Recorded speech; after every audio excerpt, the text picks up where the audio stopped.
आज हम आपके लिए लेकर आए हैं संख्या पद्धति, जिसे इंग्लिश में नंबर सिस्टम भी कहते हैं। इसके अंतर्गत निम्न प्रकार की संख्याएं आती हैं, जैसे प्राकृत संख्या, पूर्ण संख्या, परिमेय संख्या, सम संख्या, विषम संख्या, भाज्य संख्या, अभाज्य संख्या, संख्या विभक्ति के नियम, संख्याओं में भाग संक्रिया, संख्याओं का जातीय तथा स्थानीय मान। तो दोस्तों, पहली संख्या देखते हैं प्राकृत संख्या। 0 को छोड़कर 1 से अनंत तक की संख्या प्राकृत संख्या कहलाती है, अर्थात 1 2 3 4 5 6 7 8 9 डैश अनंत तक। अब दूसरी नंबर की आती हैं पूर्ण संख्या। 0 से अनंत तक की संख्याएं पूर्ण संख्या कहलाती हैं, जैसे 0 1 2 3 4 5 6 7 8 9 डैश अनंत तक। प्राकृत संख्या में 0 को हटा दिया जाता है तथा पूर्ण संख्या में 0 को सम्मिलित किया जाता है। सबसे छोटी प्राकृत संख्या 1 है तथा सबसे छोटी पूर्ण संख्या 0 होती है।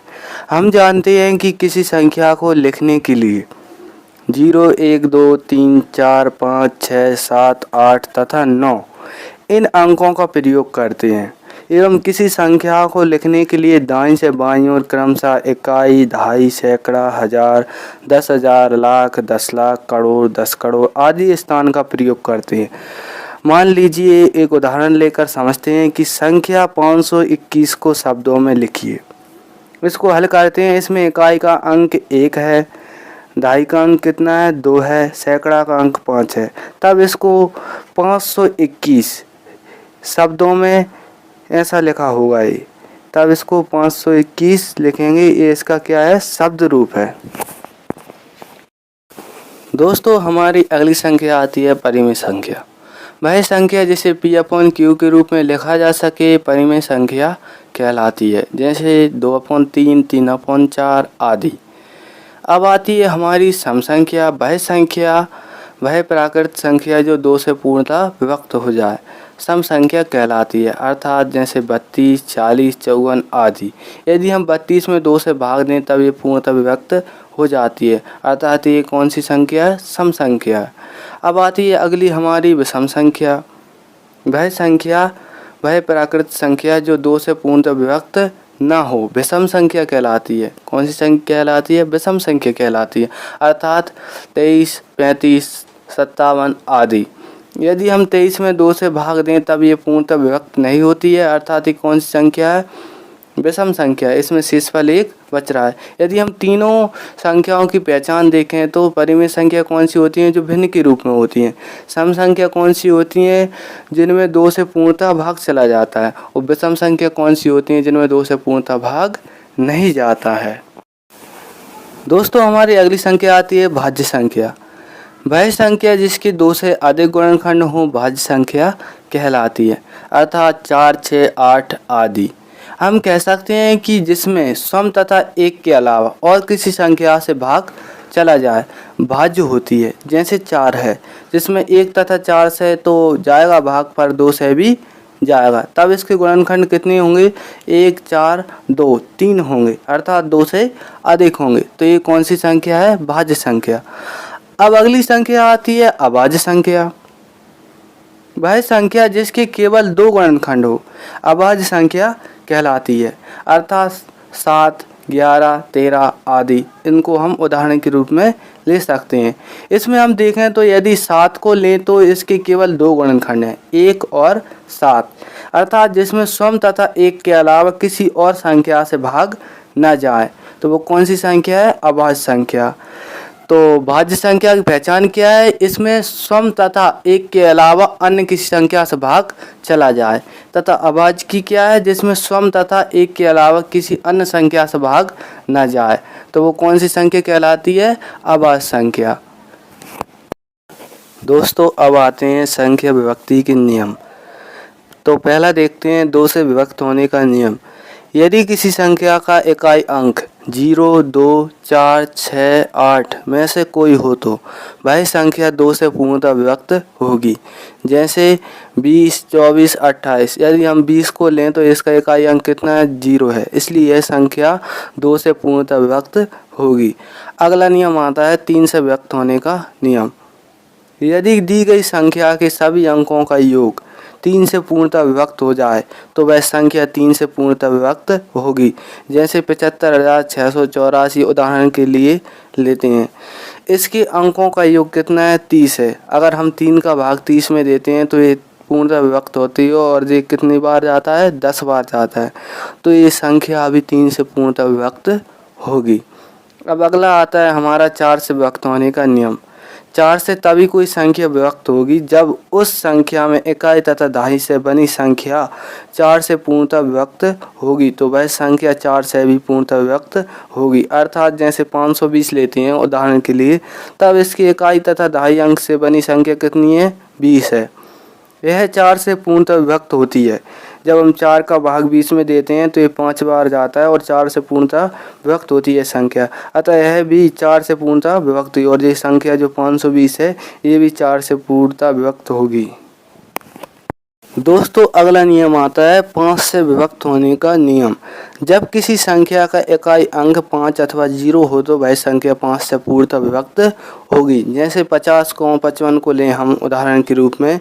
इसमें हम देखें तो 5 का भाग जब 50 में देते हैं तो ये 10 बार जाता है और पूर्णतः विभक्त होती है, तो संख्या ये 5 से पूर्णतः विभक्त होगी। अगला नियम देखते हैं 7 से विभक्त होने का नियम। दोस्तों आप कह रहे होंगे कि 5 के बाद 6 क्यों नहीं आया, 6 से विभक्त होने का नियम क्यों नहीं आया? क्योंकि 6 से विभक्त होने का कोई बेसिक नियम नहीं है, क्योंकि कोई संख्या 6 से पूर्णतः विभक्त हो भी सकती है और नहीं भी हो सकती है। अतः अगला नियम आता है कितने? 7 से विभक्त होने का नियम। यदि इकाई अंक को छोड़कर शेष बची संख्या में से इकाई अंक का दोगुना घटा देने पर बची संख्या 7 से विभक्त हो तो दी गई संख्या 7 से पूर्णतः विभक्त होगी। जैसे उदाहरण के रूप में देखें तो 217 लेते हैं, तो अगर इसमें नियम के अनुसार देखें यदि इकाई अंक को छोड़कर, तो इसमें इकाई अंक कितना है? 7 है। इसको छोड़कर शेष बची संख्या कितनी बच रही? 21 में से इकाई अंक का दोगुना 7 का दोगुना घटा देने पर बची संख्या कितनी संख्या आ रही है? 7 आ रही है। 7 से विभक्त हो तो दी गई संख्या 7 से पूर्णतः विभक्त होगी। अगर हम 7 में 7 से भाग देंगे तो ये पूर्णतः विभक्त होती है और एक बार भाग जाता है, तो ये संख्या भी 7 से पूर्णतः विभक्त होगी। अब अगला नियम आता है 8 से विभक्त होने का नियम। कोई संख्या 8 से तभी विभक्त होगी जब किसी संख्या में इकाई दहाई सैकड़ा से बनी संख्या 8 से पूर्णतः विभक्त होगी। जैसे 6472 इसमें उदाहरण के रूप में लेते हैं। इसमें इकाई दहाई सैकड़ा अंक से बनी संख्या कितनी है? 472 है। तब हम 8 का भाग जब 472 में देते हैं तो 59 बार जाता है और ये पूर्णतः विभक्त होती है। अतः ये संख्या भी 8 से पूर्णतः विभक्त होगी। दोस्तों हमारा अब आता है अगला नियम 9 से विभक्त होने का नियम। यदि दी गई संख्या के अंकों का योग 9 से विभक्त हो जाए तो संख्या 9 से पूर्णतः विभक्त होगी। अर्थात जैसे 5463 एक संख्या लेते हैं उदाहरण के लिए, इसके अंकों का योग कितना आ रहा है? 18 है। अगर 9 का भाग 18 में दें तो ये पूर्णतः विभक्त हो रही है। अतः इस संख्या भी पूर्णतः विभक्त होगी। अगला आता है हमारा संख्याओं भाग संक्रिया। तो जब हम किसी संख्या में किसी संख्या से भाग देते हैं तो जो जिससे भाग देते हैं वो भाजक कहलाता है तथा जिस संख्या में भाग देते हैं उसे भाज्य कहते हैं, और जो शेष बचता है उसे शेषफल तथा जो आंसर आता है उसे भागफल कहते हैं। अगर हम इस किसी संख्या में किसी संख्या से भाग देते हैं तो उसकी उत्तर का जांच करना चाहें तो निम्न सूत्र का प्रयोग करते हैं। भाज्य बराबर भाजक गुणित भागफल प्लस शेषफल। तब यदि हम उदाहरण के रूप में माने 2 का भाग जब हम 10 में देते हैं तो कितनी बार जाता है? 5 बार जाता है, तथा शेषफल 0 बचता है।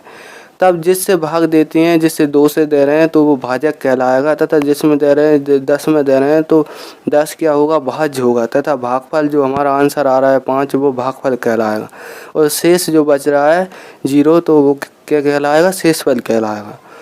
तो अगर हम उत्तर की जांच करें इसकी तो भाज्य के स्थान पर 10 रखेंगे बराबर 2 गुणित 5 भाजक गुणित भागफल। शेषफल कितना? 0 है तो 0 रखेंगे। तब देखते हैं दोनों आपस में बराबर आ जाते हैं, अतः हमारा उत्तर सही है। अब अगला आता है संख्याओं का जातीय तथा स्थानीय मान। किसी संख्या का जातीय मान उसका स्वयं का मान होता है। जैसे 521 में 5 का जातीय मान 5 होगा, अर्थात जिस संख्या को हम जिस रूप में पुकारते हैं उसका स्वयं का मान उसका जातीय मान कहलाता है। जैसे 5 को हम 5 से ही पुकारेंगे। अब आता है स्थानीय मान। इकाई अंक का स्थानीय मान इकाई अंक गुणित 1, दहाई अंक का स्थानीय मान दहाई अंक गुणित 10, सैकड़े का स्थानीय मान सैकड़े का अंक गुणित 100। इसी प्रकार हजार का स्थानीय मान हजार का अंक गुणित 1000 इत्यादि।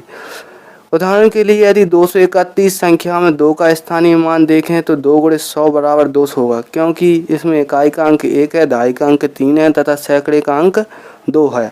तो अतः संख्या सैकड़े तक जा रही है, इसलिए इसमें क्या 100 का गुणा किया है, इसलिए इसका आंसर कितना आ रहा है 200 आ रहा है।